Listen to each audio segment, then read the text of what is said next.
हैसियत से भी काम किया। अलीगढ़ में बहरीन के एक साहब डॉक्टर शेख अली मोहम्मद मोहसिन उस्फूर नाम था उनका, वो एक इदारा चलाते थे, हय्या अल फलाह सोसाइटी। उस इदारे के ज़रिए वो पब्लिशिंग का काम भी करते थे, अलीजात निकालते थे। मैंने शौकिया तौर पर कुछ किताबों का अंग्रेज़ी से उर्दू और हिंदी में तर्जुमा किया, जो किताबें मुझे याद पड़ती हैं। वो मॉरल्स ऑफ मोहम्मद आली मोहम्मद और फिलॉसफी ऑफ पर्ला। मेरी दोनों किताबें जब उन तक पहुंची तो दोनों को उन्होंने शाये किया। फिर वो खतीब बन गए, लेकिन ये उनका शौक था, पेशा नहीं। मिंबर रसूल पर बैठकर जो पहली तकरीर मैंने की, कई बड़े कद के लोगों ने जो उस वक्त फर्श पर बैठे थे बाद में आके मुझे मुबारकबाद दी, तो मुझे लगा कि अचानक मेरा कद बहुत बड़ा हो गया है। जिनके बराबर मैं ज़मीन पर बैठने के भी लायक नहीं हूँ, मैं उनके सामने मिंबर रसूल पर बैठकर तकरीर कर रहा हूँ और वो इज़्ज़त दे रहे हैं। उसके बाद मैंने फिर कई जगह मजलिसें पढ़ी और उसकी शोहरत पाकिस्तान तक भी पहुँची और मुझे अशरा पढ़ने के लिए कराची बुलाया गया। अक़ीदत की नज़रिए से मैं ज़िक्र अहले बैत से जुड़ा था। मैं हमेशा अपने आप को मुसलमान मानता हूँ, किसी बिरादरी से ताल्लुक़ नहीं रखता। इसी दौरान उनको एक मुजल्ले की इदारत का काम मिल गया और इस तरह अचानक उनके सामने वो करियर सरे तस्लीम खम किए खड़ा था जो उनका ख्वाब था। मैगज़ीन अल-निजात हम निकालते हैं, इसकी इदारती जिम्मेदारियाँ देखो, और अलग अलग जगह मुझे स्पीचेस देने के लिए जाना होता है, तो बहसीत इंटरप्रेटर मेरे साथ रहो। बहुत जगह मैं उनके साथ गया। इसके बाद बरनी साहब मुल्क के मशहूर सनती घराने सहारा परिवार से वाबस्ता हो गए और यहाँ से शुरू हुआ एक ऐसा सफर जिसका हर कदम एक मील का पत्थर बन गया। 1991 में एक महानामा की शक्ल में शुरुआत करने के बाद आज मुझे फ़ख्र है कि सहारा इंडिया कंपनी के चेयरमैन साहब के ज़रिए जो मौका मिला उर्दू सहाफ़त को आगे बढ़ने का, आज उसने एक तारीख़ रकम की है। सहारा ने अजीज़ बरनी को एक नई पहचान अता, तो बरनी साहब ने उसकी मतबूआत को नई शान दी। रफ्ता रफ्ता रोजनामा राष्ट्रीय सहारा हिंदुस्तान का सबसे बड़ा उर्दू अखबार बन गया। हिंदुस्तान में सबसे ज़्यादा सेंटर्स से शाया होने वाला, यानी 7 रियासतों में 9 सेंटर्स से 21 एडिशंस के साथ शाया होने वाला हिंदुस्तान का ये वाहिद उर्दू रोज़नामा है। हम हफ्ता रोज़ा आलमी सहारा भी निकालते हैं, मंथली मैगज़ीन बज़्म सहारा। शायद इस स्टैंडर्ड का पूरी दुनिया में कहीं से भी कोई उर्दू मैगज़ीन शाया नहीं होता है।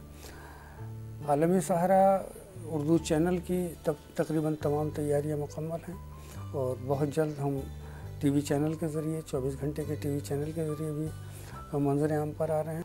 मैं समझता हूँ कि आज़ादी के क़ब्ल उर्दू सहाफ़त के बारे में जो हिंदुस्तान की राय थी और दरमियान में ये समझा जाने लगा था कि उर्दू के आगे बढ़ने के मौक़े ख़त्म हो गए हैं, आज इस इदारे के मार्फत पूरे हिंदुस्तान और हिंदुस्तान के बाहर तक ये आवाज़ पहुंच चुकी है कि उर्दू ऐसी ज़बान नहीं है जो ख़त्म हो चुकी है, बल्कि उर्दू के अंदर भी बहुत मौक़े हैं।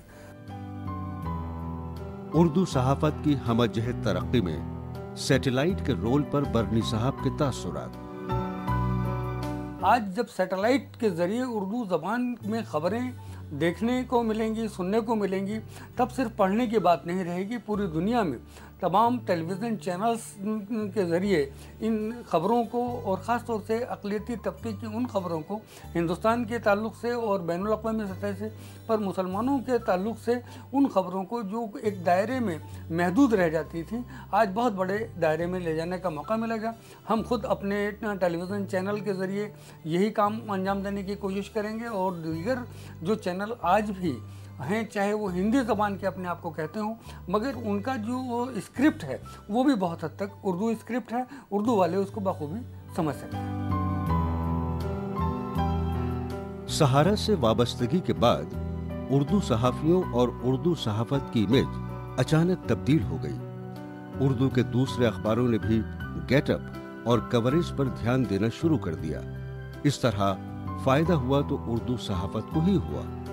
उन्होंने अखबार के गेटअप के साथ साथ इसके मेयार को ऐसा तब्दील किया कि बड़े बड़े उर्दूदां इसके मोतरिफ हो गए।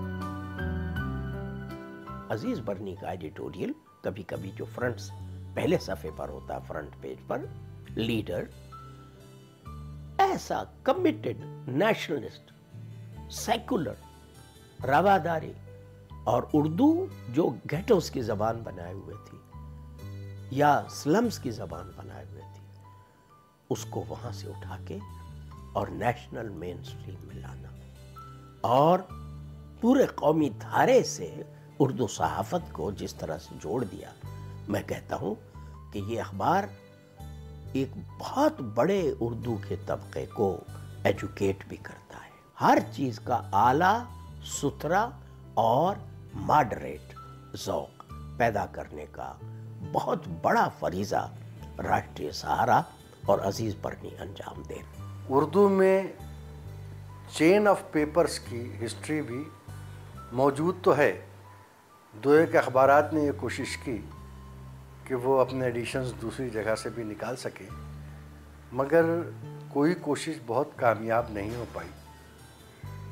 मैं समझता हूँ कि राष्ट्रीय सहारा वो पहला अखबार है जिसने हिंदुस्तान के कई शहरों से बैक वक्त एडिशन निकाले और कामयाबी से निकाले, और इस कामयाबी का सारा क्रेडिट अजीज़ बरनी को जाता है। अजीज़ बरनी साहब का मैं समझता हूँ कि उर्दू सहाफ़त पर एहसान ये है कि उन्होंने इस सहाफ़त को मुसलमानों से तो जोड़े रखा, लेकिन उसको वो जो एक जिसको तुष्टीकरण कहते हैं या मुसलमानों को सहलाने वाली बहलाने वाली सियासत होती है, उसी की खबरें देना, उसी ऐनक से सब कुछ देखना, सब चीज़ों को, और मुसलमानों के अलावा कुछ ना सोचना, इस चीज़ से ज़रा थोड़ा सा वो आगे ले गए। अखबार के गेटअप की एक झलक बरनी साहब के तर्ज जिंदगी में भी साफ तौर पर झलकती है। फैशन में उनकी दिलचस्पी, अपने लिबास का डिजाइन खुद तैयार करना, घर की आराइश के लिए इंटीरियर डिजाइनर का किरदार खुद अदा करना, हर चीज को खूबसूरत बनाने की कोशिश करते रहना, रहन सहन के स्टाइल में इनफरादियत पैदा करना और मसरूफ जिंदगी से तफरीह के कुछ हसीन पल निकाल लेना बरनी साहब की शख्सियत के दिलचस्प पहलू हैं। लेकिन बकौल शायर, ये फूल कहीं मुझको विरासत में मिले हैं, तुमने मेरा कांटों भरा बिस्तर नहीं देखा। मेरी ज़िंदगी में जो कांटे हैं वो हर पल मैं महसूस करता हूँ। मेरी ज़िंदगी मेरी अपनी कहाँ है। मैं अपनी मर्ज़ी से अपने पसंद के लोगों के दरमियान रह नहीं सकता। हर कदम पर वो लोग भी नाराज़ रहते हैं जिनकी उम्मीदों पे मैं पूरा नहीं उतरता। मेरी मजबूरी है कि मैं सबकी उम्मीदों पर पूरा उतर भी नहीं सकता। बरनी साहब की खुसूसी तहरीरें, इदारती मज़ामीन और तबसरे और बेशुमार किताबें इनको अजीज बरनी से हर दिल अजीज बरनी बना चुकी हैं। फिल्म इंडस्ट्री में भी इनके चाहने वालों की कोई कमी नहीं है। इन्होंने फिल्म की कहानियां भी लिखी हैं और कई फिल्मसाज इनकी कहानियों पर